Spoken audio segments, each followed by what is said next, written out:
what's the hardest you've laughed? In a hardest match? you've laughed on a tennis court? Oh, Say this. Yeah. Okay. This is what we do with this segment. So, Oh boy. yeah, this is going to get me in trouble. This is going to be a lot of Twitter fingers. Okay. So the hardest I've laughed, and I'm going to preface it. All the things you're going to say to me, I understand. It was immature. Be the bigger person. This person got dressed. So I'm playing Houston one year at the clay court event there. I think it's like 06. I'm not playing that great that year. We had gone from a grass Davis Cup tie the week before to clay, just trying to get through matches somehow, some way. I forget who I was playing. Might have been like Maroc. The guy, he ended up playing a lot of doubles. Anyways, so this guy, I go out for a night session. This guy is just killing me the entire time, like just heckling me. And it's like one guy, and it's a pretty mundane. I mean, it's a pretty, Houston's it was a nice place for me to play. This guy's just, you kids did this, yeah, but you suck. And he's just right. I'm just ignoring him. And I miss a ball in the second set, and I say, damn it. And he goes, oh, now we're cursing. And he just kind of goes in and starts doing the whole thing. And he goes, so it builds and builds and builds. And so I play it. I go, I forget who the umpire was, but I say, well, there's going to be some fireworks here in a second. So go over there I say another word. He goes, oh, he goes, you kiss your mother with that mouth? And I say straight to a quarter of the stadium. I said, no, I kiss your mother with this mouth. And the whole crowd goes, ooh. And the guy starts running down to the court, and then he gets tackled. And I basically just start dying laughing, hysterically laughing. But yeah, that's probably the hardest that I've laughed on. Was this a large person? Was this a? It was a large person, but he made running look really difficult. So it wasn't as if there was an immediate threat. He was heckling me from way up above, which it wasn't a huge stadium, but yeah, he goes, you kiss your mother with that mouth. I said, and I waited silence, and I just been thinking about it for I got church giggles when I knew it was going to happen. No, I kiss your mother with this mouth. And then he ended up getting kicked out because he tried to rush the court. So. Good. I hope he's listening. He's not. He's definitely not. He's definitely not listening. I'm not his guy. Maybe alcohol's involved. That's better than the it's like a comedian shutting down a heckler. You're entitled to do that. Wait, let me ask you a follow up based on that. Seriously, most of us do our jobs, and we come in. We come here. We come in an office. We do not have people watching us. At what point in your career do you learn how to interact and manage a crowd, and how much are you thinking about the physical crowd versus the TV crowd? How does having a public performance job who teaches you how to deal with the fact that there are thousands of people watching you go to work every day? I don't know. I don't think it was ever learned, and I don't think the process of dealing with it ever stopped. I don't think I ever saw it was I have this completely figured out. I learned how to use them to my advantage, right? So 06, Connors and I are working together, and he goes, pick and choose your spots. You right? If someone's a nervy player and it's 30-all, get the crowd up, make them hear something before they serve. So I got a lesson on when to use them. I knew I had them, but situationally, don't use them 12 times, use them 4 times, but let that kind of sit. Let your opponent sit in it a little bit more. You just learn certain things. If I started throwing a fit in France, I would get the whistles for 20 minutes, right? And you just know that you have to deal with that. I learned at some point that away Davis Cup matches, I would go in and say, I'm literally not gonna say a word, do a thing positively or negatively until this match is over, right? Just the less I give them, the less that they have to feed off of. Because I used to go in guns blazing on fire, the whole thing, and you'd end up getting booed out of the stadium. But then I realized that your teammate would then deal with that same crowd that was all fired up and reactionary. I never in my life, I don't think, I never thought about the TV audience. Really? No, I don't think I thought about them for a second. They weren't creating the atmosphere. It was just something that like, and maybe it was different because I want to say this and have it come off like I'm not a prick, which may be a challenge. But from the moment I kind of started playing well, I was kind of on TV all the time. Right. So it wasn't as if I had to learn it where I broke at 23 or I was a really good player. You know, David Ferrer is a phenomenal player, but he wasn't always on TV.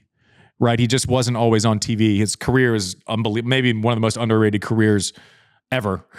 But the TV thing didn't really faze me one way or the other. And I don't know if that's a learned behavior. I think the hype mechanism, it was probably expected because I was probably hyped up before I actually deserved it.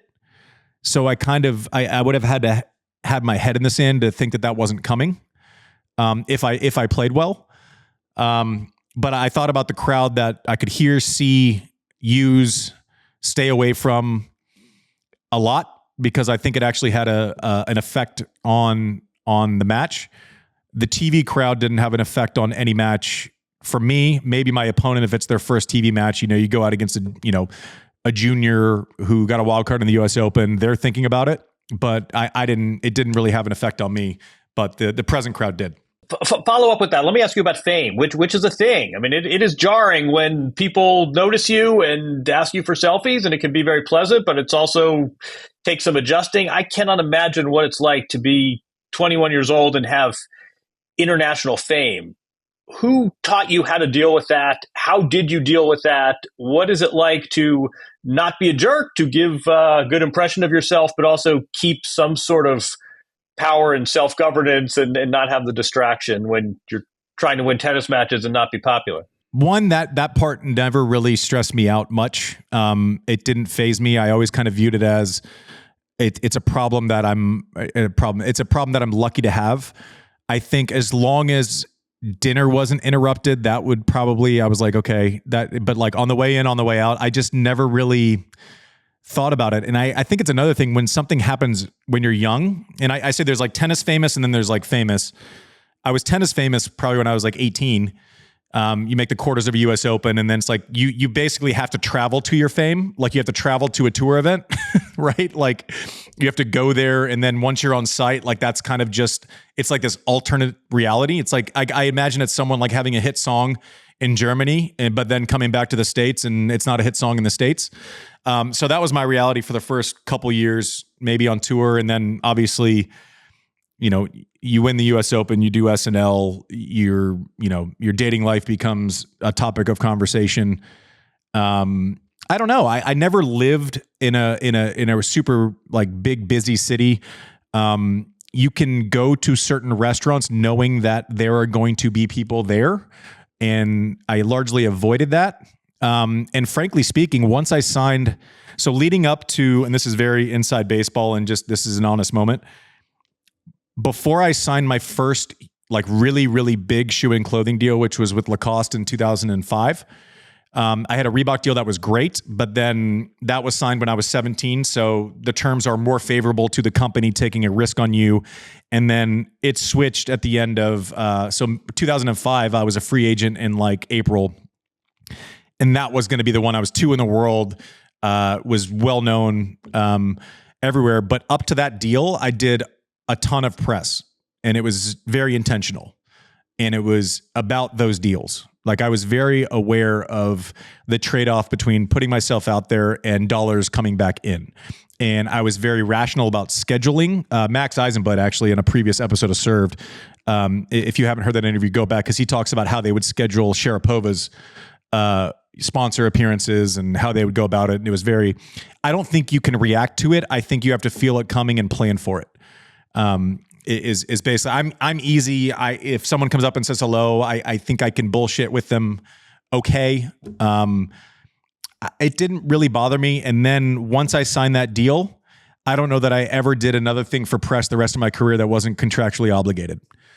I kind of shut it down. There was nothing that I really needed to do. I think I had my deal in hand. I just wanted to focus on playing. And so it would have been, I was always pretty rational on if I put myself out there and create this crossover fame mechanism, for a certain goal, and it was largely, financial at that point. I can't complain about the fallout from said decision.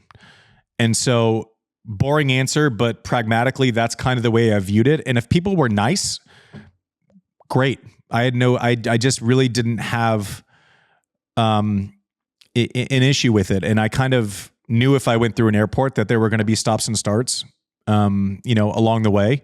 But I also think getting used to it when you're young, I don't see stuff now. Friends will say, "Oh, do you see?" I just don't see it that much. Like people will look and I just don't give it much attention. It's been, a part of a little bit of reality for, pretty much all of my adult life. And so I think, the more you're exposed to anything, the less each interaction becomes significant. I think you become immune to a certain orbit. Maybe that was annoying and self-indulgent. But that, yeah, I guess an example, I talked to Lindsay Davenport on another episode of Served also. And it's funny because we just operated and completed. We feared different things. We had seemingly the same level of anxiety going into big matches.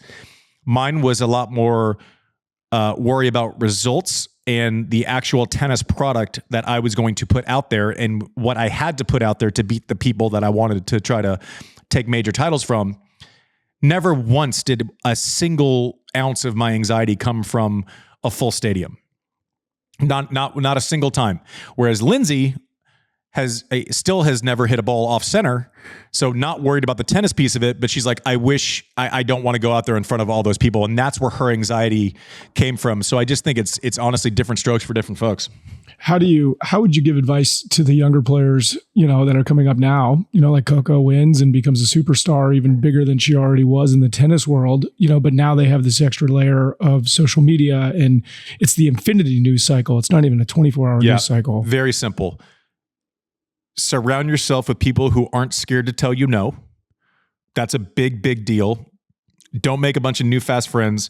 Keep your inner circle very tight, right? It needs to, I travel with a trainer and a coach. And before Brooklyn and I started dating and she kind of started traveling more often, that was it.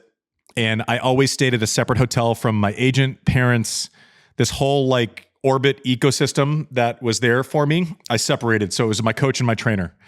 We stayed there. We ate there. Have hard conversations. During the US Open, I'm not going to go to dinner with 27 people. I'm not going to do 10 people at dinner every night. It's going to be a 4-person dinner. The moment's going to feel smaller than it actually is. And I think that can be intentional.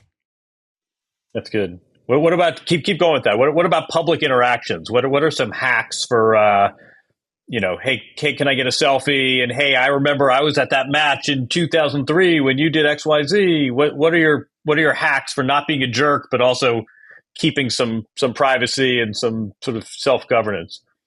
You can keep walking slowly. I don't think every conversation requires a full stop.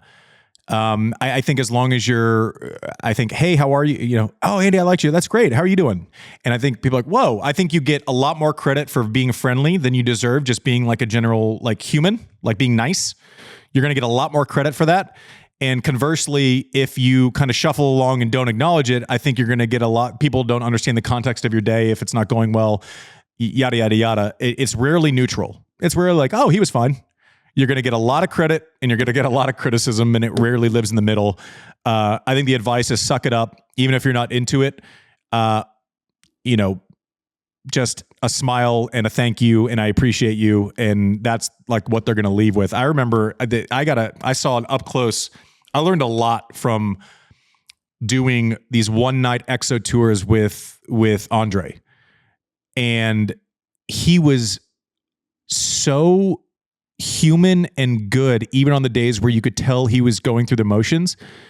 We would be in the car on the way to the arena to play, somewhere. We'd basically play, 4 or 5 exos in a 6-day span. So we don't even know what city we're in. We're walking into an arena, we're leaving the arena, we're getting on a plane, we're going to the next place, rinse, repeat. But he was so smart about, we'd go into a sponsor visit and you're walking into it, and he could be having a bad day, bad mood, whatever, and you'd be walking in, and whoever he was with, he'd say, okay, lead sponsor. Great. First name of that sponsor and spouse. It's Tim and it's Lisa. Great. He didn't need to be in a good mood to represent a good mood, and he made everyone feel good about being in his presence. So you'd go in there, you'd be like, oh my gosh, I'm so happy we have Tim and Lisa. You guys have always supported tennis here in Birmingham. Wouldn't have happened without you, and that's it. And I would see him walk in and do it, make it personal, and it was like, oh, okay, so that's why you're probably the biggest crossover star that we've had, and people love hearing you speak, is because you actually like put a little effort goes such a long way. And that's what I would tell someone, like, know a first name, put it in your phone and keep track of first names, like actually treat it like homework, and just kind of be nice even when you don't want to be.